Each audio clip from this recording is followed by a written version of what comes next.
ನಮಸ್ಕಾರ. ಏಷ್ಯಾನೆಟ್ ಸುವರ್ಣ ನ್ಯೂಸ್ನ ವಿಶೇಷ ಆಯುಷ್ಮಾನ್ ಭವ ಕಾರ್ಯಕ್ರಮಕ್ಕೆ ಸ್ವಾಗತ. ನಾನು ಅಮೃತಾ ಗೌಡ. ನಾವಿವತ್ತು ಬಸವೇಶ್ವರ ನಗರದ ಜನಿಸ್ತಾ ಫರ್ಟಿಲಿಟಿ ಅಂಡ್ ಮಲ್ಟಿ ಸ್ಪೆಷಾಲಿಟಿ ಆಸ್ಪತ್ರೆಯಲ್ಲಿದ್ದೀವಿ. ಪ್ರತಿಯೊಬ್ಬರಿಗೂ ಕೂಡ ಅವರ ಮನೆಯಲ್ಲಿ ಒಂದು ಮಗುವಿನ ನಗು ಕೇಳಬೇಕು ಅನ್ನೋ ಆಸೆ ಇರುತ್ತೆ. ಆದರೆ ಆ ಮಗುವಿನ ನಗು ಕೇಳೋಕೆ ತಡವಾಗ್ತಿರುತ್ತೆ. ಅದು ನಾನಾ ಕಾರಣಗಳಿಂದ. ಯಾವೆಲ್ಲ ಕಾರಣಗಳಿಗೆ ಇನ್ಫರ್ಟಿಲಿಟಿ ಅನ್ನೋ ಸಮಸ್ಯೆ ಆಗತ್ತೆ, ಇದಕ್ಕಿರುವಂತಹ ಚಿಕಿತ್ಸಾ ವಿಧಾನ ಏನು, ಇದೆಲ್ಲವನ್ನ ನಾವು ಇವತ್ತಿನ ಕಾರ್ಯಕ್ರಮದಲ್ಲಿ ತಿಳ್ಕೊಳ್ತಾ ಹೋಗೋಣ. ಬನ್ನಿ.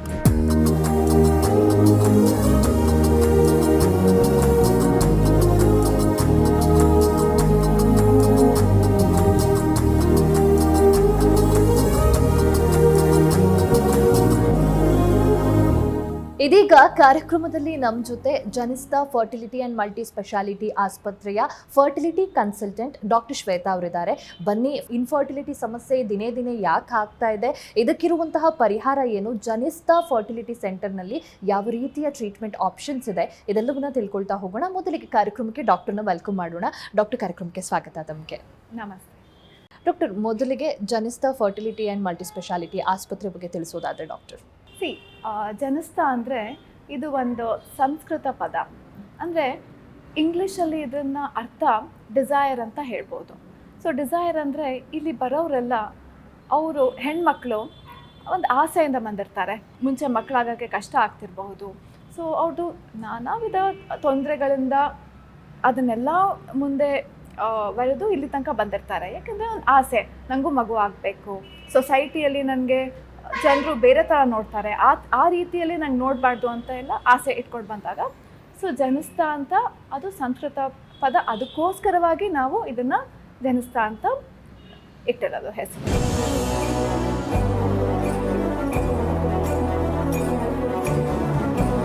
ಡಾಕ್ಟರ್, ಈಗ ಇತ್ತೀಚಿನ ದಿನದಲ್ಲಿ ಅದು ಸ್ಪೆಷಲಿ ದಿನೇ ದಿನೇ ಈ ಇನ್ಫರ್ಟಿಲಿಟಿ ಸಮಸ್ಯೆ ಹೆಚ್ಚಾಗ್ತಾ ಇದೆ. So what might be the causes for these infertility problems ಅಂತ ಡಾಕ್ಟರ್? ಫಸ್ಟ್ ಆಫ್ ಆಲ್ ನಾವು ಮುಂಚೆ ಮತ್ತು ಇವಾಗ ನಾವು ಕಂಪೇರ್ ಮಾಡಬೇಕು ಅಂತ ಹೇಳಿದಾಗ ಹೆಣ್ಮಕ್ಳು ಮತ್ತು ಗಂಡು ಮಕ್ಕಳು ಇಬ್ಬರು ಕೂಡ ಫಸ್ಟ್ ಏಜ್ ಆಫ್ ಮ್ಯಾರೇಜ್ ಅಂತ ಏನು ಹೇಳ್ತೀವಿ ಅಲ್ಲ, ಅದು ಡಿಲೇಡ್ ಇರುತ್ತೆ. ಮುಂಚೆ ಎಲ್ಲ 20-21ಕ್ಕೆ 22 ಇಯರ್ಸ್ಗೆ ಮದುವೆ ಆಗ್ತಾಯಿದ್ರು.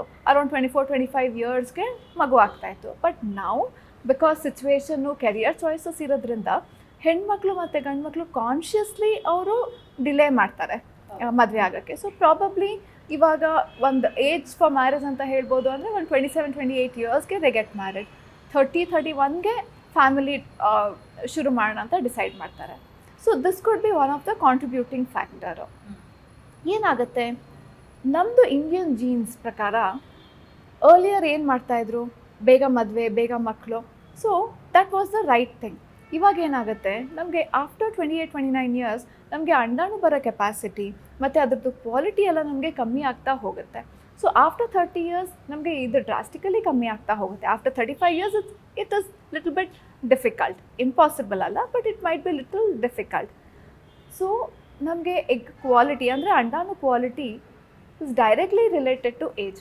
ಸೊ ಚಿಕ್ಕ ವಯಸ್ಸಲ್ಲಿ ನಮಗೆ ಅಂಡಾಣು ಕ್ವಾಲಿಟಿ ಬೆಟರ್ ಇರುತ್ತೆ, ನಮಗೆ ಪ್ರೆಗ್ನೆನ್ಸಿ ಆಗಲಿಕ್ಕೆ ಈಸಿ ಆಗುತ್ತೆ. ಏಜ್ ಆಗ್ತಾ ಆಗ್ತಾ ನಮಗೆ ಅಂಡಾಣು ಕ್ವಾಲಿಟಿ ಕಮ್ಮಿ ಆಗುತ್ತೆ, ಫರ್ಟಿಲಿಟಿ ಇಶ್ಯೂಸ್ ಇರುತ್ತೆ ಒನ್ ಥಿಂಗ್. ಇನ್ನೊಂದು ನಮಗೆ ಮಗು ಅಲ್ಲಿ ಬುದ್ಧಿಮಾನ್ಯತೆ ಚಾನ್ಸಸ್ ಕೂಡ ಜಾಸ್ತಿ ಇರುತ್ತೆ, what we call as Down syndrome.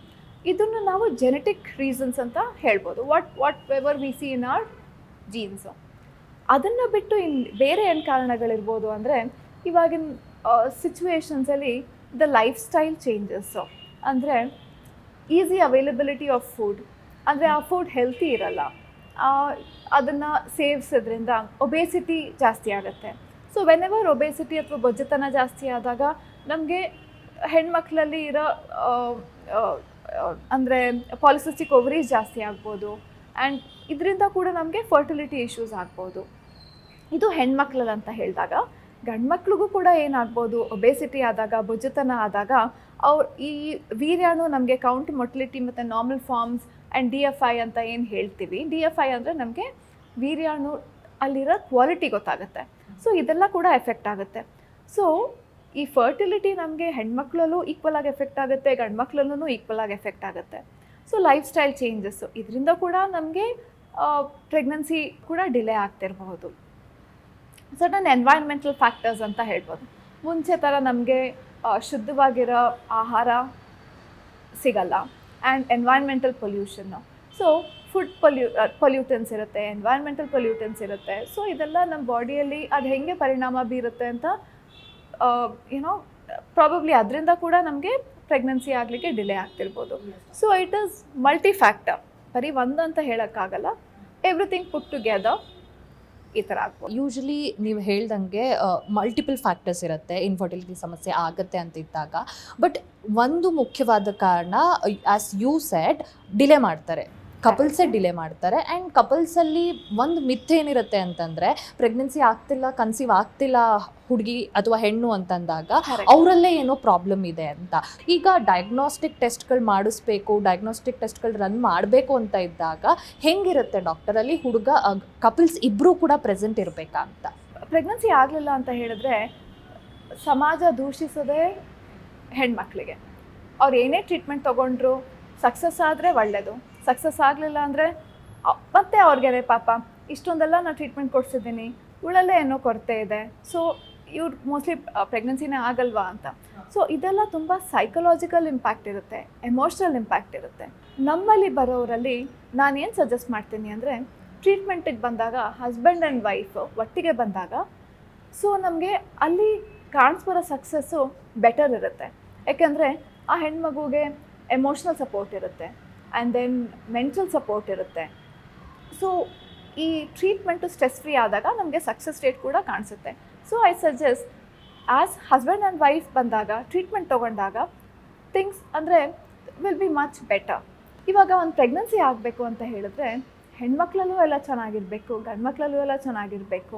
ಕೆಲವೊಂದು ಸತಿ ಎಲ್ಲ ಚೆನ್ನಾಗಿದ್ಕೊಂಡು ಕೂಡ ನಮಗೆ ಪ್ರೆಗ್ನೆನ್ಸಿ ಆಗ್ತಾ ಇರಲ್ಲ. ಇದನ್ನು ನಾವು ಅನ್ಎಕ್ಸ್ಪ್ಲೇನ್ಡ್ ಇನ್ಫರ್ಟಿಲಿಟಿ ಅಂತ ಕರಿತೀವಿ. ಅದಕ್ಕೆ ಕಾರಣನೇ ಇರಲ್ಲ, ಏನಕ್ಕೆ ಪ್ರೆಗ್ನೆನ್ಸಿ ಆಗ್ತಿರಲ್ಲ ಅಂತ. ಕೆಲವೊಂದು ಸತಿ ಇಬ್ಬರಲ್ಲೂ ತೊಂದರೆ ಇರ್ಬೋದು. So this happens in about 10%. ಯಾರಲ್ಲಿ ತೊಂದರೆ ಇದೆ ಅಂತ ಹೆಂಗೆ ಗೊತ್ತಾಗುತ್ತೆ? ಸೊ ಜನರಲಿ ಏನಾಗುತ್ತೆ, ಬಿಲೋ 30 ಇಯರ್ಸ್ ಇದ್ದಾಗ ಯಾರು 1 ವರ್ಷ ಸತತವಾಗಿ ಪ್ರೆಗ್ನೆನ್ಸಿಗೆ ಟ್ರೈ ಮಾಡಿ ಪ್ರೆಗ್ನೆನ್ಸಿ ಆಗಿರಲ್ವಲ್ಲ, ಸೊ ಇಂಥವ್ರಿಗೆ ನಾವು ಇನ್ಫರ್ಟಿಲಿಟಿ ಅಥವಾ ಸಬ್ಫರ್ಟೈಲ್ ಕಪಲ್ ಅಂತ ಕರಿತೀವಿ. 35 ಇಯರ್ಸ್ ದಾಟಿದ್ರೆ 1 ಇಯರ್ ತನಕ ಕಾಯೋ ಅವಶ್ಯಕತೆ ಇರಲ್ಲ.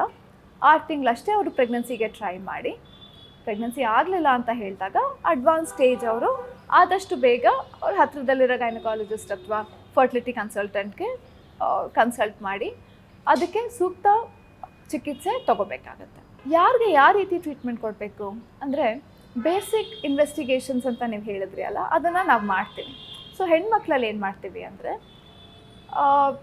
ಸ್ಕ್ಯಾನಿಂಗ್ ಮಾಡಿ ಗರ್ಭ ಹೆಂಗಿದೆ ಅಂತ ನೋಡ್ಕೋತೀವಿ, ಆಮೇಲೆ ಅಂಡಾಶಯ ಹೆಂಗಿದೆ ನೋಡ್ಕೊಬಿಡ್ತೀವಿ. ಗರ್ಭದಲ್ಲಿ ಏನಾದರೂ ಬೇರೆ ತೊಂದರೆಗಳಿದೆಯಾ ಅಂದರೆ ಫೈಬ್ರಾಯ್ಡ್ ಗಡ್ಡೆಗಳಿದೆಯಾ ಅಥವಾ ಎಂಡೋಮೆಟ್ರಿಯಮ್ ಅಂತ ಹೇಳಿದ್ರೆ ತುಂಬ ತಿಕ್ಕಾಗಿದೆಯಾ, ಥಿನ್ ಆಗಿದೆಯಾ, ಇದನ್ನೆಲ್ಲ ನಾವು ನೋಡ್ಕೋತೀವಿ. ಅಂಡಾಶಯದಲ್ಲಿ ವೆದರ್ ಓವರೀಸ್ ಚೆನ್ನಾಗಿದೆಯಾ, ಅವ್ರಿಗೆ ಅಂಡಾಣು ಬರೋ ಕೆಪಾಸಿಟಿ ಚೆನ್ನಾಗಿದೆಯಾ, ಆಮೇಲೆ ಪಾಲಿಸಿಸ್ಟಿಕ್ ಓವರೀಸ್ ಇದೆಯಾ ಅಂತ ಇದೆಲ್ಲ ಸ್ಕ್ಯಾನಿಂಗಲ್ಲಿ ಗೊತ್ತಾಗುತ್ತೆ. ಇದ್ರ ಜೊತೆಗೆ ನಾವು ಸ್ವಲ್ಪ ಫರ್ಟಿಲಿಟಿ ಬ್ಲಡ್ ಟೆಸ್ಟ್ ಕೂಡ ಮಾಡ್ತೀವಿ. ಅಂದರೆ AMH, ಆಂಟಿಮುಲೇರಿಯನ್ ಹಾರ್ಮೋನ್ಸು, FSH ಲೆವೆಲ್ಸ್ ಇರ್ಬೋದು, LH ಲೆವೆಲ್ಸ್ ಇರ್ಬೋದು. ಸೊ ಇದು ನಮಗೆ ಬೇಸಿಕ್ ಟೆಸ್ಟ್ಗಳಾಗಿರುತ್ತೆ. ಟ್ಯೂಬ್ ಟೆಸ್ಟ್ ಕೂಡ ಮಾಡಬೇಕಾಗುತ್ತೆ. ಅಂದರೆ ಯಾರಿಗೆ ಮಾಡ್ತೀವಿ ಅಂದರೆ ಒಂದು 2-3 ಮಂತ್ಸ್ ಅವ್ರು ಟ್ರೀಟ್ಮೆಂಟ್ ತೊಗೊಂಡು ಯಾರಿಗೆ ಪ್ರೆಗ್ನೆನ್ಸಿ ಆಗಿರಲ್ವಲ್ಲ, ಸೊ ಅಂಥವ್ರಿಗೆ ನಾವು ಟ್ಯೂಬಲ್ ಟೆಸ್ಟ್ ಮಾಡ್ತೀವಿ. So tube test can be ನಮಗೆ ಬೇರೆ ಬೇರೆ ವಿಧಾನಗಳಿರುತ್ತೆ. ಒಂದು HSG ಅಂತ ಹೇಳ್ಬೋದು, ಮತ್ತು ಲ್ಯಾಪ್ರೋಸ್ಕೋಪಿ ಅಂತ ಹೇಳ್ಬೋದು, ಹಿಸ್ಟ್ರೋಸ್ಕೋಪಿ ಆ್ಯಂಡ್ ಲ್ಯಾಪ್ರೋಸ್ಕೋಪಿ. ಇದು ಹೆಣ್ಮಕ್ಳಲ್ಲಿ ಮಾಡಿದ್ರೆ, ನಾವು ಗಂಡು ಮಕ್ಕಳಲ್ಲಿ ಬರೀ ಸೆಮನ್ ಅನಾಲಿಸಿಸ್ ಮತ್ತು DNA ಫ್ರಾಗ್ಮೆಂಟೇಷನ್ ಇಂಡೆಕ್ಸ್ ಅಂತ ಹೇಳ್ತೀವಿ, ಇದನ್ನು ಮಾಡಬೇಕಾಗತ್ತೆ. ಸೆಮನ್ ಅನಾಲಿಸಿಸ್ ಅಂದರೆ ವೀರ್ಯಾಣು ಟೆಸ್ಟ್. ಸೊ ವೀರ್ಯಾಣು ಟೆಸ್ಟಲ್ಲಿ ನಾವೇನು ನೋಡ್ತೀವಿ ಅಂದರೆ ಸ್ಪರ್ಮ್ ಕೌಂಟು. ಒಂದು ವ್ಯಕ್ತಿಗೆ ನಾರ್ಮಲ್ ಆಗಿರೋ ಸ್ಪರ್ಮ್ ಕೌಂಟ್ ಇರಬೇಕು, ವೇಗವಾಗಿ ಓಡಾಡೋ ಸ್ಪರ್ಮ್ಸ್ ಚೆನ್ನಾಗಿರಬೇಕು, ನಾರ್ಮಲ್ ಫಾರ್ಮ್ಸ್ ಅಂತ ಹೇಳ್ತೀವಿ. ನಾರ್ಮಲ್ ಫಾರ್ಮ್ಸ್ ಅಂದರೆ ಒಂದು ವೀರ್ಯಾಣುಗೆ ನಾರ್ಮಲ್ ಆಗಿರೋ ತಲೆ, ಕತ್ತು, ಬಾಲ ಇದೆಲ್ಲ ಪ್ರಪೋರ್ಷನ್ ಆಗಿರಬೇಕು. ಸೊ ಇದರಲ್ಲಿ ನಮಗೆ ಯಾವಾಗ ವೇರಿಯೇಷನ್ಸ್ ಆಗುತ್ತೆ, ಸೊ ಆವಾಗ ನಮಗೆ ಕೌಂಟ್, ಮೊಟಿಲಿಟಿ, ನಾರ್ಮಲ್ ಫಾರ್ಮ್ಸಲ್ಲಿ ನಮ್ಗೆ ಯಾವಾಗ 3ರಲ್ಲೂ ವೇರಿಯೇಷನ್ಸ್ ಆಗುತ್ತೆ, ಇದನ್ನು ನಾವು ಸಿವಿಯರ್ ಆಲಿಗೋಆಸ್ಟೆನೋಟೆರಟೋಸ್ಪರ್ಮಿಯಾ ಅಂತ ಹೇಳ್ತೀವಿ, ಅಥವಾ ಆಲಿಗೋಸ್ಪರ್ಮಿಯಾ ಅಂತ ಕೇಳಿರ್ಬೋದು. So these are the very severe forms. So ಇದನ್ನು ನಾವು ಬೇಸಿಕ್ ಟೆಸ್ಟ್ ಮಾಡಿ ಎಲ್ಲ ಚೆನ್ನಾಗಿತ್ತು ಅಂತ ಹೇಳಿದಾಗ ನಾವು ನಾರ್ಮಲ್ ಪ್ರೆಗ್ನೆನ್ಸಿಗೆ ಟ್ರೈ ಮಾಡ್ತೀವಿ. ನಾರ್ಮಲ್ ಪ್ರೆಗ್ನೆನ್ಸಿ ಅಂದರೆ ನಾವು ಟ್ಯಾಬ್ಲೆಟ್ಸ್ ಇಂಜೆಕ್ಷನ್ಸ್ ಕೊಟ್ಬಿಟ್ಟು ಮೊಟ್ಟೆನ ಡೆವಲಪ್ ಮಾಡ್ತೀವಿ. ದೆನ್ ವಿ ಫಾಲೋ ಅಂದರೆ ಫಾಲಿಕ್ಯುಲರ್ ಸ್ಟಡಿ ಮಾಡಿ ಇದು ಕರೆಕ್ಟ್ ಸೈಜಿಗೆ ಬಂದಾಗ ನಾವು ಮೊಟ್ಟೆ ರಿಲೀಸ್ ಆಗೋ ಥರ ಇಂಜೆಕ್ಷನ್ ಕೊಟ್ಬಿಟ್ಟು ಹಸ್ಬೆಂಡ್ ಆ್ಯಂಡ್ ವೈಫ್ಗೆ ನಾರ್ಮಲ್ ಆಗಿ ಸೇರಕ್ಕೆ ಹೇಳ್ತೀವಿ. ಸೊ ನಾವು ಟ್ರೀಟ್ಮೆಂಟ್ ಕೊಟ್ಟರು ಕೂಡ ಅವ್ರು ಯಾವಾಗ ನಾರ್ಮಲ್ ಆಗಿ ಸೇರಿ ಪ್ರೆಗ್ನೆನ್ಸಿ ಆಗ್ತಾರಲ್ಲ, ಇದನ್ನು ಕೂಡ ನಾವು ನ್ಯಾಚುರಲ್ ಪ್ರೆಗ್ನೆನ್ಸಿ ಅಂತಲೇ ಕರೆಯೋದು. ಕೆಲವೊಮ್ಮೆ ಏನು ಅನ್ಕೋತಾರೆ ಅಂದರೆ ಟ್ಯಾಬ್ಲೆಟ್ಸು ಇಂಜೆಕ್ಷನ್ಸ್ ಕೊಟ್ಟಿದ ತಕ್ಷಣ ಇದು ಆರ್ಟಿಫಿಷಿಯಲ್ ಆಗಿಬಿಡುತ್ತೇನೋ ಅಂತ. ಸೊ ಖಂಡಿತ ಆಗಲ್ಲ. So this is a normal pregnancy. ಯಾವಾಗ ನಮಗೆ ಅಂಡಾಣು ವೀರ್ಯಾಣು ಬಾಡಿ ಒಳಗಡೆ ಫರ್ಟಿಲೈಸ್ ಆಗುತ್ತೆ, ಇದನ್ನು ನಾವು ನಾರ್ಮಲ್ ಪ್ರೆಗ್ನೆನ್ಸಿ ಅಥವಾ ನ್ಯಾಚುರಲ್ ಪ್ರೆಗ್ನೆನ್ಸಿ ಅಂತ ಕರಿತೀವಿ. ನಮಸ್ಕಾರ, ನನ್ನ ಹೆಸರು ಪ್ರೇಮ್ ಕುಮಾರ್ ಅಂತ. ಈ ಜನಿಷ್ಠ ಹಾಸ್ಪಿಟಲ್ ಬಂದು 2 ವರ್ಷದಿಂದ ತೋರಿಸ್ತಾ ಇದ್ವಿ. ಮುಂಚೆ ಬೇರೆ ಕಡೆ ಎಲ್ಲ ತೋರಿಸಿದ್ವಿ, ಬಟ್ ಎಲ್ಲೂ ನಮಗೆ ಸಕ್ಸಸ್ ಆಗಿಲ್ಲ. ಇಲ್ಲಿ ಬಂದಾಗ ನಮಗೆ ಒಂದು ಮಕ್ಕಳಾಗಿದೆ. ಸೊ ಡಾಕ್ಟರ್ ಶ್ವೇತಾ ಅವರಿಗೆ ಧನ್ಯವಾದ ಹೇಳಕ್ಕೆ ಇಷ್ಟಪಡ್ತೀನಿ. ಆಯುಷ್ಮಾನ್ ಭವ ಕಾರ್ಯಕ್ರಮ ಮುಂದುವರಿಯುತ್ತೆ ಪುಟ್ಟ ವಿರಾಮದ ಬಳಿಕ.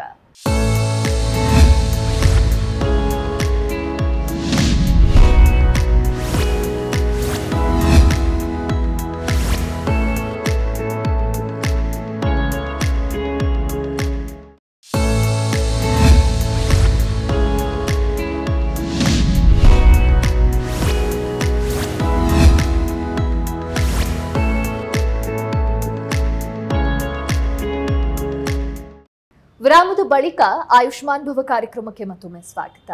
ಡಾಕ್ಟರ್, ಈಗ ಡಯಾಗ್ನೋಸ್ಟಿಕ್ ಮೆಷರ್ಸ್ ಬಗ್ಗೆ ತಿಳಿಸ್ಕೊಟ್ರಿ. ಸೊ ಟ್ರೀಟ್ಮೆಂಟ್ ಅಂತ ಬಂದಾಗ ನ್ಯಾಚುರಲ್ ಆಗಿ ಕನ್ಸೀವ್ ಆಗೋಕ್ಕೆ ಯಾವ ರೀತಿಯ ಟ್ರೀಟ್ಮೆಂಟ್ ಇರುತ್ತೆ ಅನ್ನೋದನ್ನು ಹೇಳಿದ್ರಿ. ನೆಕ್ಸ್ಟ್ ಫರ್ದರ್ ಟ್ರೀಟ್ಮೆಂಟ್ ಯಾವ ರೀತಿ ಇರುತ್ತೆ ಡಾಕ್ಟರ್, ಯಾವ ಸ್ಟೆಪ್ಸ್ ಇರುತ್ತೆ ಅಂತ?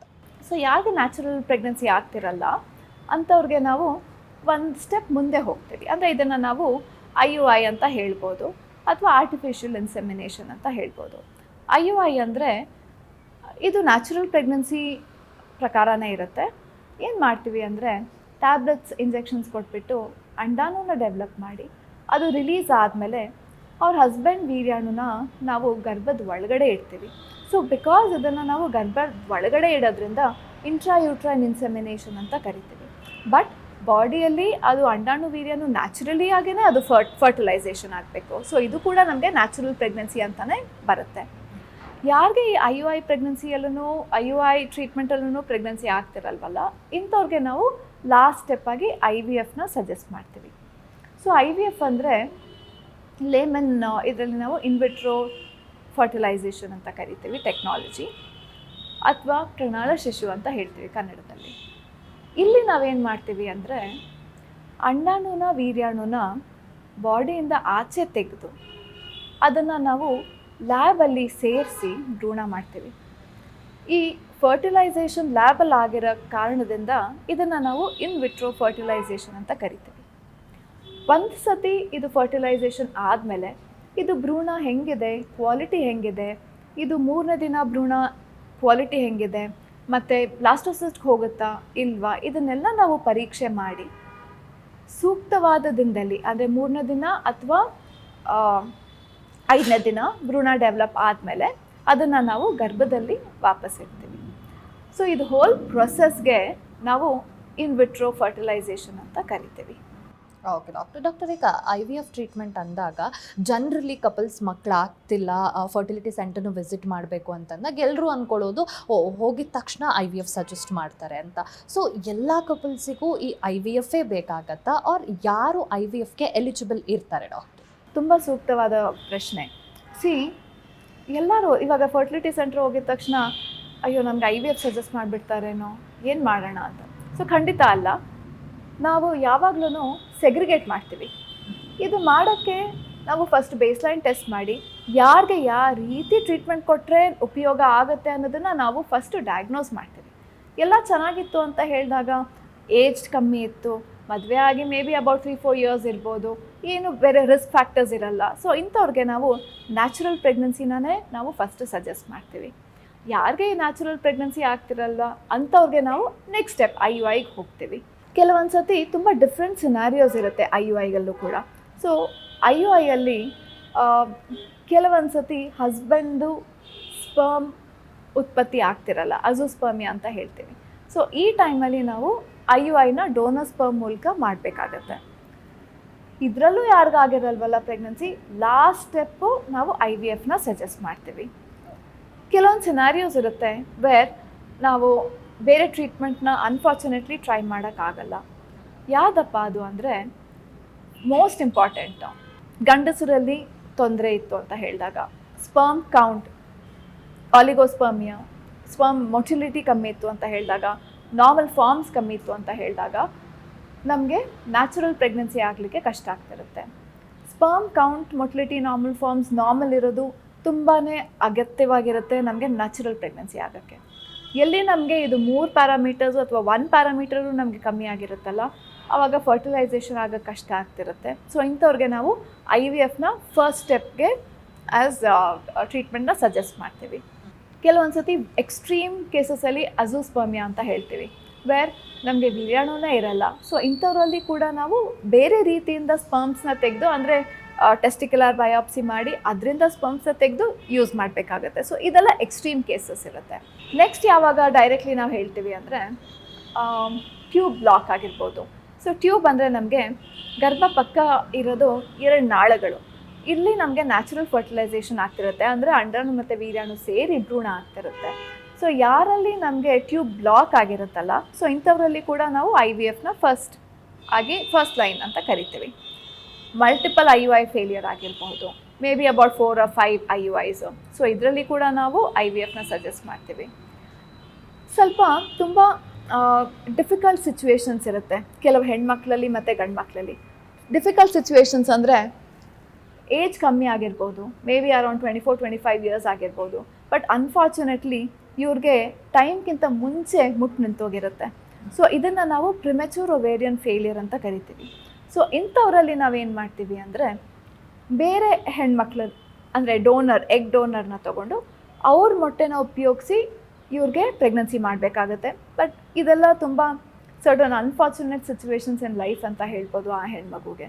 ಇನ್ನು ಎಕ್ಸ್ಟ್ರೀಮ್ಸಲ್ಲಿ rare situations where husband HIV positive ಇರ್ತಾರೆ, wife will be HIV negative.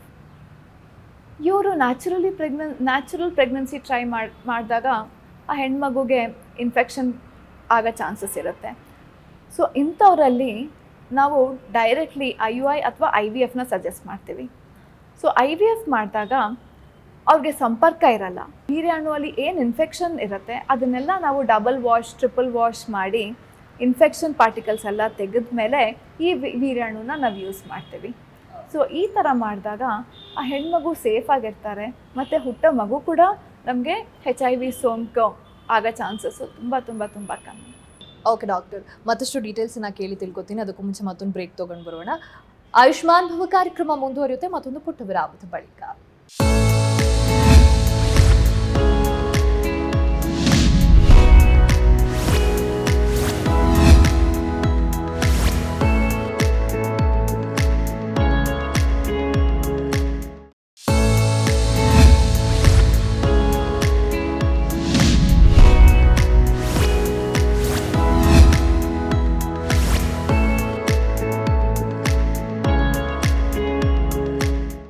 ವಿರಾಮದ ಬಳಿಕ ಆಯುಷ್ಮಾನ್ ಭವ ಕಾರ್ಯಕ್ರಮಕ್ಕೆ ಮತ್ತೊಮ್ಮೆ ಸ್ವಾಗತ. ಡಾಕ್ಟರ್, ಈಗ IVF ಟ್ರೀಟ್ಮೆಂಟ್ ಅಂದಾಗ ಅದರ ಸುತ್ತ ಕೆಲವೊಂದಿಷ್ಟು ಮಿಸ್ಕನ್ಸೆಪ್ಷನ್ ಕೂಡ ಇದ್ದೇ ಇರುತ್ತೆ. ಸೊ ಅದನ್ನೆಲ್ಲ ಕ್ಲಿಯರ್ ಮಾಡೋದಾದರೆ ಇವಾಗ ಜನರಲಿ ನೀವು ಅಥವಾ ನಾನು ಬೇರೆ ಹಾಸ್ಪಿಟಲ್ಗೆ ಹೋದಾಗ ತುಂಬ ಆತಂಕಗಳಿರುತ್ತೆ ಟ್ರೀಟ್ಮೆಂಟ್ ಬಗ್ಗೆ. ಎಸ್ಪೆಷಲಿ IVF ಅಂತ ಹೇಳಿದಾಗ ಫಸ್ಟ್ ಬರೋ ಪ್ರಶ್ನೆನೇ, ನಮ್ಮದೇ ಅಂಡಾಣು ಯೂಸ್ ಮಾಡ್ತಾರಾ, ನಮ್ಮ ಹಸ್ಬೆಂಡೇ ವೀರ್ಯಾಣು ಯೂಸ್ ಮಾಡ್ತಾರಾ, ಅಥವಾ ಏನಾದರೂ ಇಂಟರ್ಚೇಂಜ್ ಆಗಿಬಿಡುತ್ತಾ ಅನ್ನೋದು ತುಂಬ ಸಹಜವಾದ ಪ್ರಶ್ನೆ. ಬಟ್ ನಾವು ತುಂಬ ಎಥಿಕಲ್, ಟ್ರಾನ್ಸ್ಪರೆಂಟ್ ಆಗಿದ್ದಾಗ ಅದೆಲ್ಲ ಆಗಲ್ಲ. ಅವ್ರದ್ದೇ ಅಂಡಾಣು, ಅವ್ರದ್ದೇ ವೀರ್ಯಾಣುನ ನಾವು ಯೂಸ್ ಮಾಡ್ತೀವಿ ಯಾವಾಗಲೂ ಅಷ್ಟೇ. ವಿತೌಟ್ ಕನ್ಸೆಂಟ್, ಅವ್ರ ಒಪ್ಪಿಗೆ ಇಲ್ಲದೆ ನಾವು ಯಾವುದೇ ಕಾರಣಕ್ಕೂ ಆ ಪ್ರೊಸೀಜರ್ನ ಡಿಫರ್ ಮಾಡೋದೇ ಇಲ್ಲ. So this is very very very important. So ಅದಕ್ಕೋಸ್ಕರ ನಮಗೆ ಬೇರೆ ಬೇರೆ ಥರ, ಅಂದರೆ ವಿಟ್ನೆಸ್ ಸಿಸ್ಟಮ್ ಅಂತ ಹೇಳ್ತೀವಿ, ವೇರ್ ನಾವು QR ಕೋಡ್ ಸ್ಕ್ಯಾನ್ ಮಾಡಿ ಅಂಡಾಣು ವೀರ್ಯಾಣುನ ಟ್ಯೂಬ್ಸಲ್ಲಿರೋದನ್ನು ನಾವು ಅದನ್ನು ಮ್ಯಾಚ್ ಮಾಡಿ ಅದಾದಮೇಲೆ ನಾವು ನೆಕ್ಸ್ಟ್ ಪ್ರೊಸೀಜರ್ಗೆ ಹೋಗ್ತೀವಿ. ಸೊ ಇದೆಲ್ಲ ನಾವು ಎಕ್ಸ್ಟ್ರಾ ಪ್ರಿಕಾಷನರಿ ಸ್ಟೆಪ್ಸ್ ತೊಗೊಂಡಿದ್ದೀವಿ ಹಾಸ್ಪಿಟ್ಲಲ್ಲಿ, ಸೊ ದಟ್ ಯಾವುದೇ ಕಾರಣಕ್ಕೂ ಆಕ್ಸಿಡೆಂಟಲ್ ಆಗಿ ಕೂಡ ಏನೋ ಮಿಕ್ಸಪ್ ಆಗಕೂಡ್ದು ಅಂತ. ಸೆಕೆಂಡ್ಲಿ ಕೆಲಸ ಮಾಡೋರು ನಾನು ಬೆಡ್ ರೆಸ್ಟ್ ತೊಗೋಬೇಕಾ, ನಾನು ಕೆಲಸ ಬಿಡಬೇಕಾ ಅನ್ನೋದು next question. IVF a part of your life, ಅದನ್ನು ಎಂಟೈರ್ ಜೀವನ ಮಾಡ್ಕೋಕೂಡ್ದು. ಟ್ರೀಟ್ಮೆಂಟ್ ಪಾಡಿಗೆ ಟ್ರೀಟ್ಮೆಂಟ್ ನಡಿಬೇಕು, ಕೆರಿಯರ್ ವೈಸು ಅದು ಪಾಡಿಗೆ ಅದು ಕೆರಿಯರ್ ಮುಂದೆ ಬರಿಬೇಕು. ಯಾವುದೇ ಕಾರಣಕ್ಕೂ ಕೆಲಸ ಬಿಟ್ಕೂಡ್ದು, ಬೆಡ್ ರೆಸ್ಟ್ ಎಲ್ಲ ಬೇಕಾಗಲ್ಲ. So this is also a very huge misconception. Second, ಮಗು ಅಂಗವೈಕಲ್ಯತೆ ಆಗಿ ಏನಾದರೂ ಹುಟ್ಟುತ್ತಾ ಅಂತ. ನಾರ್ಮಲ್ ಆಗಿ ನಮಗೆ ನ್ಯಾಚುರಲ್ ಪ್ರೆಗ್ನೆನ್ಸಿ ಆಗಿದ್ದರೂ ಕೂಡ ಮಗು ಹುಟ್ಟಬೇಕಾದ್ರೆ they could be certain abnormalities. ಇದು ನ್ಯಾಚುರಲ್ ಪ್ರೆಗ್ನೆನ್ಸಿಯಲ್ಲಿ 4% ಇತ್ತು ಅಂತ ಹೇಳಿದಾಗ IVF ಅಲ್ಲಿ 8% ಇರುತ್ತೆ. It is not like 40 and 50%. Whether ಬುದ್ಧಿಮಾನ್ಯತೆ ಚಾನ್ಸಸ್ ಹೆಂಗಿರುತ್ತೆ, ಇದು IVF ಇಂದ ಜಾಸ್ತಿ ಆಗುತ್ತಾ? ಇಲ್ಲ. ನಮಗೆ ಬುದ್ಧಿಮಾನ್ಯತೆ ಚಾನ್ಸಸ್ಸು ಜಾಸ್ತಿ ಆಗೋದು ಅಂಡಾಣು ಏಜಿಂದ. ಸೊ ನೀವು 35 years and 40 years ಇದ್ದಾಗ ನ್ಯಾಚುರಲ್ ಪ್ರೆಗ್ನೆನ್ಸಿ ಆಗಿದ್ದರೂ ಕೂಡ ನಿಮಗೆ ಮೆಂಟಲಿ ಚಾಲೆಂಜ್ಡ್ ಆಗಿ ಹುಟ್ಟೋದು ಚಾನ್ಸಸ್ ಸೇಮ್ ಇರುತ್ತೆ, whether it is a natural pregnancy, IUI pregnancy or IVF pregnancy. So ಇದೆಲ್ಲ ಜನರಲ್ ಮಿಸ್ಕನ್ಸೆಪ್ಷನ್ಸ್ ಇರುತ್ತೆ. ಆ್ಯಂಡ್ ಪ್ರೆಗ್ನೆನ್ಸಿ ಆಗಬೇಕು ಅಂತ ಹೇಳಿದಾಗ ಈ ಸ್ಟೆಪ್ನ ತೊಗೊಂಡ್ರೆ ನಮಗೆ 70 to 80% ಚಾನ್ಸಸ್ ಇರುತ್ತೆ. ಇದನ್ನು ಟ್ರೈ ಮಾಡಿಲ್ಲ ಅಂತ ಹೇಳಿದಾಗ ಅವ್ರು ಎಲ್ಲಿರ್ತಾರೆ ಅಲ್ಲೇ ಇರ್ತಾರೆ. So you have to take a step and try. Doctor, ಈಗ ಜನಿಸ್ತಾ ಅಲ್ಲಿ ಫರ್ಟಿಲಿಟಿ ಟ್ರೀಟ್ಮೆಂಟ್ ಅಂತ ಪೇಷಂಟ್ಸ್ ಬಂದಾಗ ಯಾವ ರೀತಿಯ ಫೆಸಿಲಿಟೀಸ್ ಅವರಿಗಿದೆ, ಅಡ್ವಾನ್ಸ್ಮೆಂಟ್ ಹೇಗಿದೆ ಡಾಕ್ಟರ್? ಸೊ ಇಲ್ಲಿ ಬಂದಾಗ we try for a normal pregnancy. ಇದರಲ್ಲಿ ಆಗಲಿಲ್ಲ ಅಂತ ಹೇಳಿದಾಗ IUI ಪ್ರೆಗ್ನೆನ್ಸಿ ಮಾಡ್ತೀವಿ. ಇದರಲ್ಲೂ ಆಗಲಿಲ್ಲ ಅಂತ ಹೇಳಿದಾಗ ನಾವು IVF ಮಾಡ್ತೀವಿ. ನಾವು we cater for high risk pregnancies. High risk pregnancy ಅಂದರೆ BP ಇರ್ಬೋದು, ಶುಗರ್ ಇರ್ಬೋದು, ಅಥವಾ ಮಲ್ಟಿಪಲ್ ಮಿಸ್ಕ್ಯಾರೇಜಸ್ ಆಗಿರ್ಬೋದು. ಸೊ ಇಂಥವರಲ್ಲೂ ಕೂಡ ನಾವು ಇಲ್ಲಿ ಟ್ರೀಟ್ಮೆಂಟ್ ಕೊಡ್ತೀವಿ. ಇಲ್ಲಿ ಬಂದ ಮೇಲೆ ಯಾವುದೇ ಪೇಷಂಟ್ಗೂ ನಾವು ಬ್ಲಡ್ ಟೆಸ್ಟ್ಗೆ ಆಚೆ ಹೋಗಿ ಅಥವಾ ಬೇರೆ ಬೇರೆ ಟೆಸ್ಟ್ಗೆ ಆಚೆ ಹೋಗಿ ಅನ್ನೋ ಪರಿಸ್ಥಿತಿ ಇರಲ್ಲ. ಯಾಕೆಂದರೆ ಇಲ್ಲಿ ಇನ್ ಹೌಸ್ ಎಲ್ಲ ಅವೈಲಬಲ್ ಇರುತ್ತೆ, ಅಂದರೆ ಲ್ಯಾಬ್ ಇರುತ್ತೆ. ಆಮೇಲೆ we have the delivery facilities, mother and child care, and then we have neonatal unit also. So because ನಾವು ತುಂಬ ಹೈ ರಿಸ್ಕ್ ಪ್ರೆಗ್ನೆನ್ಸೀಸ್ ಡೀಲ್ ಮಾಡೋದ್ರಿಂದ ನಮ್ಮಲ್ಲಿ ಪ್ರೀಟರ್ಮ್ ಡೆಲಿವರಿ ರೇಟ್ಸ್ ಕೂಡ ಜಾಸ್ತಿ ಇರುತ್ತೆ. ಸೊ ಅದಕ್ಕೋಸ್ಕರವಾಗಿ ನಾವು ನಿಯೋನೇಟಲ್ ಅಂದರೆ NICU ಯೂನಿಟ್ನ ಕೂಡ ನಮ್ಮ ಹಾಸ್ಪಿಟಲಲ್ಲಿ ಡೆವಲಪ್ ಮಾಡಿದ್ದೀವಿ. ಓಕೆ ಡಾಕ್ಟರ್, ಇನ್ನು ಜನಿಸ್ತಾ ಬ್ರಾಂಚಸ್ ಬಗ್ಗೆ ತಿಳಿಸೋದಾದರೆ? So we have about 3 branches. ಒಂದು ಬಸವೇಶ್ವರ ನಗರಲ್ಲಿದೆ, ಒಂದು ರಾಜರಾಜೇಶ್ವರಿ ನಗರಲ್ಲಿದೆ, and 1 Malleshwaram for now. Hopefully we will add more branches. Doctor, thank you so much. ಇವತ್ತಿನ ಕಾರ್ಯಕ್ರಮದಲ್ಲಿ ಈ ಇನ್ಫರ್ಟಿಲಿಟಿ ಸಮಸ್ಯೆ ಅಂದರೆ ಏನು, ಜೊತೆಗೆ ಅದಕ್ಕಿರುವಂತಹ ಟ್ರೀಟ್ಮೆಂಟ್ ಆಪ್ಷನ್, IVF ಟ್ರೀಟ್ಮೆಂಟ್ ಬಗ್ಗೆ, ಆ್ಯಂಡ್ ಜನಿಸ್ತಾ ಅಲ್ಲಿ ಹೇಗೆ ನೀವು ಪೇಷಂಟ್ಸ್ನ ಕೇರ್ ಮಾಡ್ತೀರಾ, ಯಾವ ರೀತಿಯ ಫೆಸಿಲಿಟೀಸ್ ಇದೆ, ಎಲ್ಲ ಡೀಟೇಲ್ಸನ್ನು ತಿಳಿಸ್ಕೊಟ್ಟು thank you so much. Thank you so much. Thank you. ನಮಸ್ತೆ, ನನ್ನ ಹೆಸರು ನೇತ್ರಾವತಿ. ನಮ್ಮ ಮಗಳಿಗೆ ಮದುವೆ 3 ವರ್ಷ ಆಯಿತು, ಮಕ್ಕಳಾಗಿರಲಿಲ್ಲ. ನಮ್ಮ family doctor Kiran doctor refer ಮಾಡಿ ಶ್ವೇತಾ ಮೇಡಮ್ಗೆ. ಶ್ವೇತಾ ಮೇಡಮ್ ಹತ್ರ ಬಂದಮೇಲೆ ಎಲ್ಲ ಟೆಸ್ಟ್ ಮಾಡಿ 2 ಮಕ್ಕಳಾಗಿದೆ, 1 ಹೆಣ್ಣು 1 ಗಂಡು. ನಮಗೆ ತುಂಬ ಸಂತೋಷ ಇದೆ, ಒಳ್ಳೆ ಡಾಕ್ಟರ್ ಸಿಕ್ಕಿದ್ರು, ಒಳ್ಳೆ 2 ಮಕ್ಕಳಾಗಿದೆ. ಧನ್ಯವಾದಗಳು. ನೋಡಿದ್ರಲ್ಲ ವೀಕ್ಷಕರೇ, ಇದಾಗಿತ್ತು ಈ ಹೊತ್ತಿನ ವಿಶೇಷ. ನೇರ, ದಿಟ್ಟ, ನಿರಂತರ ಸುದ್ದಿಗಾಗಿ ನೋಡ್ತಾ ಇರಿ ಏಷ್ಯಾನೆಟ್ ಸುವರ್ಣ ನ್ಯೂಸ್.